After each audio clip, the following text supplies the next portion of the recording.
What's going on, Packers fans? Aaron Nagler here, joined by Justis Mosqueda from ACME Packing Company after a brutal 10-7 loss to the Philadelphia Eagles on Monday Night Football. Justis, I feel obligated to ask because you're a guest here on Cheesehead TV, and you can answer this if you want to. But how you doing? Oh, I'm doing okay. Honestly, if you would have said Packers kept it within 3 points of the Eagles, I probably would have been like, "Wow, that's closer than I thought." We must have made some progress on offense. No, our defense just played very Lights good. out, right? Yeah. No Helped doubt, my no friends doubt. move on both Saturday and Sunday, so I'm a little Oh. sore on that. But otherwise, man, pretty happy. So. Well, that's good. That's good because I know there are a lot of denizens of the Packers ecosphere right now that are kind of down in the dumps watching this offense try to operate. And I emphasize try because that is mostly what's going on. A lot of attempts, not a lot of success. And I did want to start with a piece that you just put up over at Acme Packing Company. We have it linked in the description of this video regarding the offensive line because obviously whatever they're going to do, whatever they're going to have to try and fix, so to speak, there's not much that can be done up front that hasn't been attempted personnel wise, style wise, scheme wise. They've tried a little bit of everything. And nothing's working. And I did find your piece instructive. Can you give us a 30,000 foot view of what you're talking about offensive line wise? Somehow we're saying that, like, they're going into press conferences saying that 3.5 yards per carry is fine.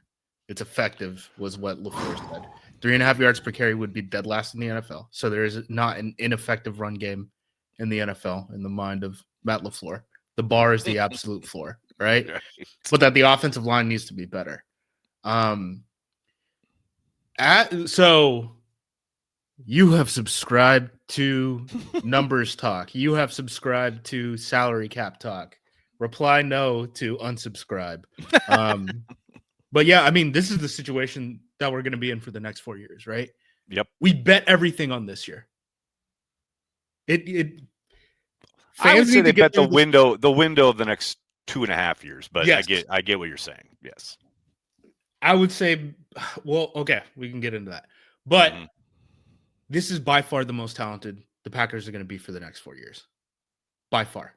Right? They're going to have about 20 free agents next offseason. They're about to have an exodus, yes. Right. They're going to have 20 free agents. Even if you release Elton Jenkins for the $20 million in cap space, you backfill with undrafted free agent minimum contracts, and then you sign the 6 draft picks that you're going to have moving forward. You're at basically zero cap dollars. Right? So you're going to be in this position where it's not just Elton Jenkins. It's Elton Jenkins and Rasheed Walker and Sean Ryan. Yep. And Darian Kennard.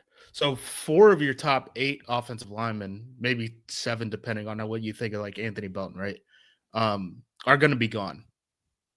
And help isn't coming. Because I know people are like, well, then spend the high draft picks on the offensive line. Well, you still have to backfill for Romeo Doubs, too, and potentially Quay Walker. And again, maybe Devontae Wyatt. The other 20 guys. Yeah, and then Wyatt has 1 year left on his deal. Do you want to get ahead of it? Lucas Van Ness has 1 year left on his deal. Do you want to get ahead of it? Stuff like that, right? Help isn't coming. And it's not coming for the next 4 years. And I need you guys to understand that. So this whole thing, like, Matt has to find something else. Because this really started with the Cleveland Browns game, right? And I need people to understand that. Because Jim Schwartz is a very aggressive man coverage play caller. He's been in the NFL as a play caller since 2001. He went against everything in his DNA and played the Packers in split safety coverage at the second highest rate in a single game since he's been a play caller. And again, he's been a play caller since 2001, right? Like, we're talking .com bubble, like Jim Schwartz. Dude, I've had conversations with Matt Bowen about playing for Jim Schwartz. So yeah, he's been doing this for a long time. So they figured out if you present the Packers a too high show, Matt's answers are going to be, we got to check it down or go to quick. It ends up being the same thing, right? You throw those passes because of yak yards. Okay, it's not. We're not running a 5-yard hitch just to throw the 5-yard hitch. It's the 5-yard hitch plus And the what you yards can after do the catch. afterwards. Yep. There's the problem. Tucker Kraft was averaging 43 yards per game in terms of yak. All of the rest of the Green Bay Packers wide receivers and tight ends combined for 43. So 43 yards per game. So even though they weren't that efficient at the quick game stuff, they're efficient at getting the ball out. I don't know in terms of like moving the sticks, right? Right. Their yak potential has now been cut in half and will be cut in half for the remainder of this season. Okay. In the run game, they haven't been very productive. So then you start getting this spin out from LaFleur where it's like 2 high defenses. These are the 2 answers I have. And teams have correctly identified you're not good at either of those. Yes. To have those be the answers, right? Right. The Steelers try to replicate it and the Packers beat it. Why? Because Tucker Kraft had like yak. 140 something yak yards, the most yak yards by a tight end since like a 2018 George Kittle game. And again, that's not coming back. And that's not coming back for the rest of the season. Now the Carolina Panthers and Philadelphia Eagles back-to-back games. Those are less like teams going out of their way to do it and more like they always that's their standard operating procedure. Yeah, like definitely. That's in their DNA. Yep. You get off the bus thinking like, all right, you're going to have 2 high safeties. But the Packers scored 20 combined points in those 2 games, lose both of them. I saw the stat Monty tweeted out Turd Ferguson, where it was like shout out. The Packers are like the Packers are 1-3 when they hold opponents to 16 points or less. And I'm gonna mess this up, but it's something like 52-3 for the rest of the NFL. Like the Packers, the opposing teams have correctly identified exactly how to spin out Matt. And Matt is like, I love to get in the dirt and doesn't realize like he's walking into bear traps every week now. And I don't think this is going to change. The Packers are going to play the New York Giants. Fully expect us to beat the crap out of the New York Giants. They have by far the worst run defense in the NFL. The absolute worst thing that can happen for the Packers is that they run the ball very successfully against a team whose talent level is so bad that they will never get to see that level of talent again for the rest of 2025. And then Matt confidently runs into a brick wall for the rest of the season. He's got to have different answers. That's what I fully expect to happen as well. However, I do think there's an outside chance because look, the Giants certainly are in a very interesting spot, right? Given the fact that they have now an interim head coach taking over, and who knows what they might do differently than we've seen before, et cetera, right? I do think, to your point, I think Matt's not going to make drastic changes. But if we were to be able to talk to him directly and say, Matthew, please have a seat and let's talk about some alternatives. To me, so much should start with, you look at last night, man, they're in 11 personnel, just over 80% of those snaps. I believe it was hovering around that. Man, I understand you're trying to, spread things out, do what you can as far as, to your point, get some, opportunities for yak. They even tried to work the intermediate game a little bit. Now it'd be nice if the guys caught the ball with more regularity. Yeah. That's a huge component.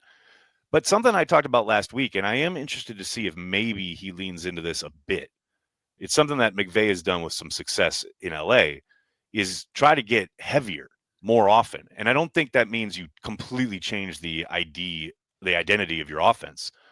But, you've got Musgrave there with athleticism, certainly possibly could utilize him a little bit more.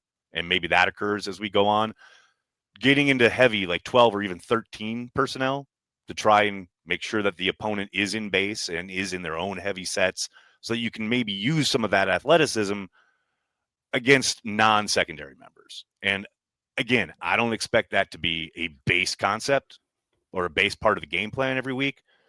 But, man, I'll take that experiment over what we've seen over the course of the last 2 weeks. Yeah, I think particularly with the Bo Melton stuff, right? Like that's where mind-numbing. If you're in a position with that, where like Bo Melton has to play like 25 snaps of offense in a game and also be your corner 3, right? Like, Right. I don't know what they would have done if a corner dropped out. Thank God that didn't happen because he would have had to start. Like, it was him and Kamal Hadden. They only carried 4 corners. They only carried 4. Yep. Yeah, that's probably where you could probably look and say, we're getting a little heavy. We should get a little heavy. But I think when Golden and Reed come back, they're just not going to have the appetite for it. Honestly, I'm surprised Musgrave got so many snaps because really they had oscillated between Musgrave and John Fitzpatrick as the tight end 2 behind Kraft for most of the season. But in this game, they definitely went Musgrave heavy. And then they did some of the like extra offensive line stuff. That's really interesting that it happened in the second half. I don't think we got that in the first half. I think all 3. I don't think I saw it. Yeah. So like, I think halftime adjustments are like super overrated, right? Like you can look in the box when they, we get the Halfley cam, right? Right. And we got like 10 guys in the box. Like there's adjustments going on in drives. Like injuries happen during games. Talked about that last year. Like there's barely time to get downstairs, let alone talk to the team and defense and make adjustments, Yeah. Everything you want to adjust is being done on the fly. Yeah, for sure. So like, I think this might be the case where like there was an actual halftime adjustment, which is interesting. Like I haven't really seen that. I mean, maybe some of that was Elton going out because I know he went out like right before the first half ended too. Right at the end of the first. But yeah, I mean, they just got to figure something out. I mean, they haven't really done anything with like a fullback this year. They do some of the split back gun stuff. Like, I don't know, like if you want to be a power run team and the team has gone out of their way to give Matt these 330-pound offensive linemen, right?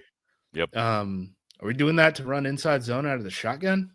Because most teams apparently run out of like I formation when they want to do that type of stuff, right? So, that's one way to do it. I mean, there's adjustments that they can make, but I mean, some of these issues too. Like, I think Morgan's a tackle. Like Jordan Morgan's a tackle, and he's having to play guard. He's stuck at guard. He's just stuck at guard until I guess the end of the year when Walker walks. Yeah. But then, what happens with Belton? Because all of Belton's snaps have come at tackle. I've been a tackle as well. He should be playing at guard. So I mean, it's a bunch of stuff. I've seen people try to fire like Stenovich, and I'm like, I don't think like. What do you think Matt's staffers do? With all due respect, like he thinks they're lackeys, right? Yeah, right. Like they're non-play callers. Okay, first of all.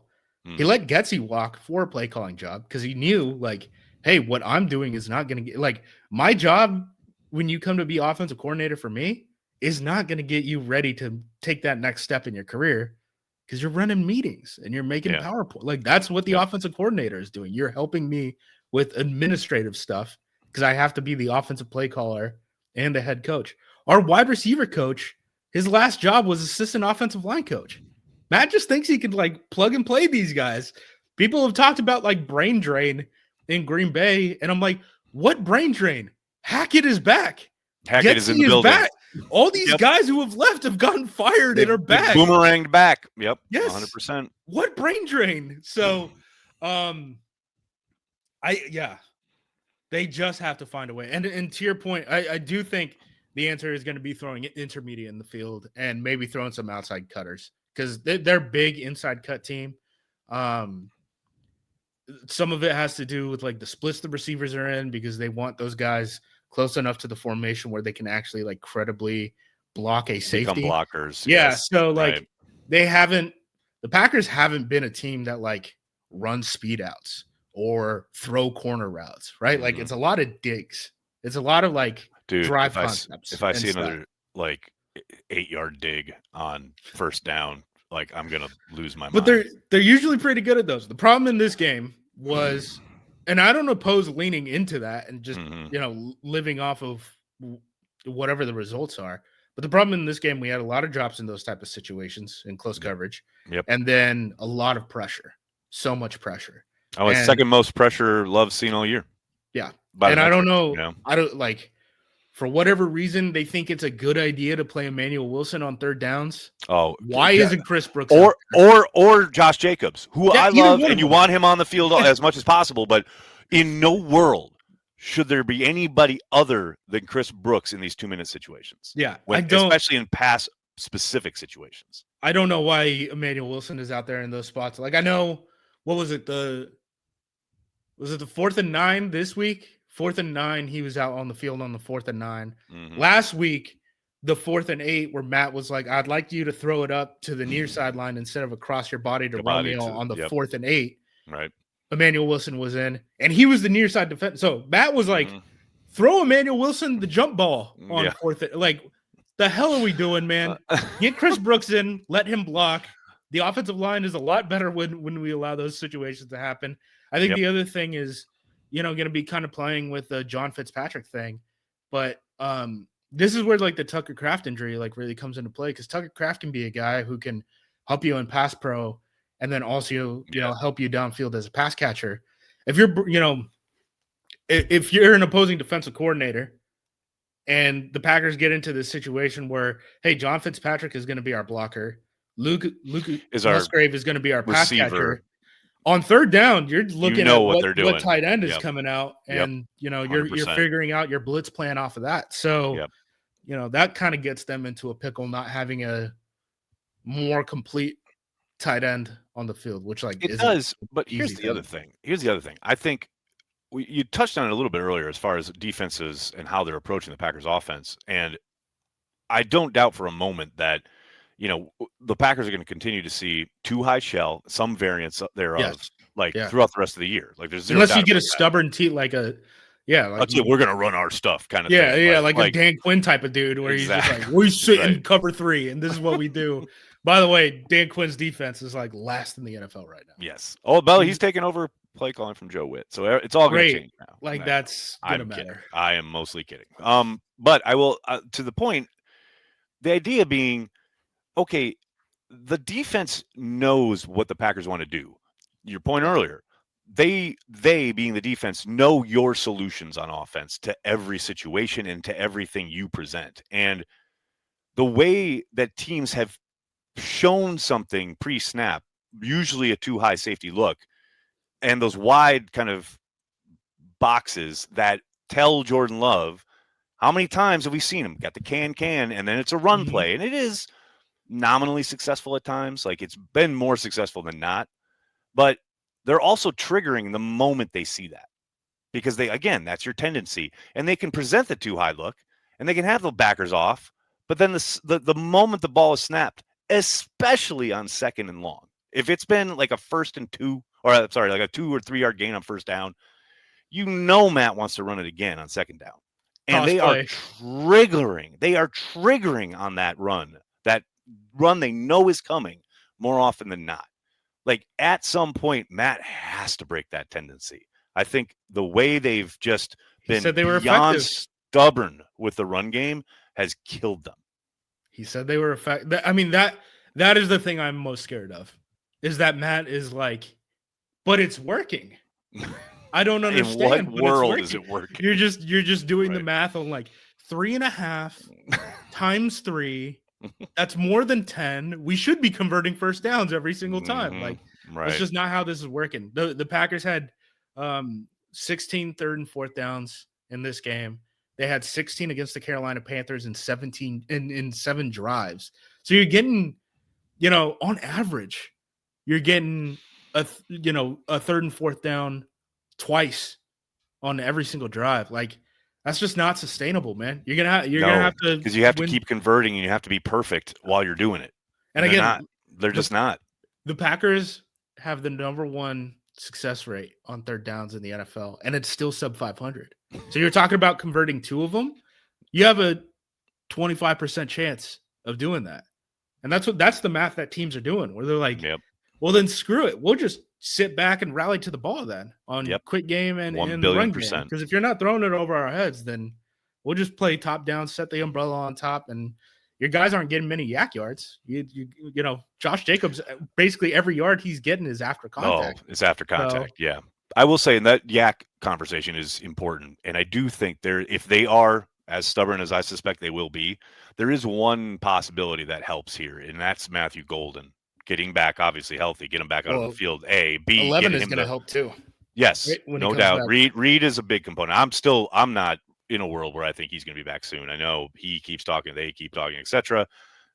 I'm thinking early December for Reed. So that's kind of Yeah, still out of my focus, right? But Golden, hopefully, who knows? I mean, I know he missed the last 2 practices last week, so he's trending in the wrong way. But if he can get back, he's shown an ability with the ball in his hand to make something happen, especially on that kind of short intermediate route where he turns, presents himself to the quarterback in zone, and he's got the quickness and the suddenness to be a yak guy like that in a different way than Tucker, but he can at least produce something after he catches the ball in a way that Dobbs doesn't. Even Watson, as much as I love him, he does his work before he catches the ball. But like Yes. Golden's the one guy who can give you something after he catches it. Yeah, I think the conversation with all those guys, right, is like, in the most layman's terms, is like the guy's got wiggle. Like Christian Yes. Watson's got 1 billion. speed. He's Yep. not really like the wiggly guy, right? Nope. And then Romeo, like he just is. He Romeo's a hasn't been that possession guy in guy, 4 and years. that's not fine. a dirty term, you know. No. He's a very good possession guy. Yeah. So, yeah, I mean, trying to find those guys with wiggle. I was a little bit surprised that we didn't see more like Wicks in cutters in this game. I would have thought that honestly would have been like the thing that you would have wanted to do, because What's Wicks is one of frustrating? those guys There's one towards the end where he's on the backside and Love doesn't see him, but he is in cutting on the backside and he's wide open, like wide open. But that was one of the Love's pressure looking ones, at, right? yeah, that's right. And Love lets it go for Watson and it's Yeah. incomplete. But like Wicks is wide open on the back end. Yep. It's So frustrating. They got to figure out a way to block it, right? That's the first thing. Yeah, it's going to have to be these intermediate throws, because teams are, again, they're keeping the umbrella up top and then they're rallying to the ball. So it's got to be the intermediate throws, because the short game isn't working because you can't get yak yards. You got to figure out how to protect it. So I think Brooks helps you, right? I think John Fitzpatrick helps you if you lean into those guys. And lean into, like, I was talking about the heavy stuff, but also just get in under center. And if you're going to do all this running, okay, fine. But then work boot action off of it. Spam boot action off of it. Like you've seen Kubiak do it with Darnold to great effect. Like let Love get some easy throws. And they got to it like one time. And it was like a half boot, right? Where he gets off, sprints right, and Musgrave goes, just does an outcut. And it's easy yardage, right?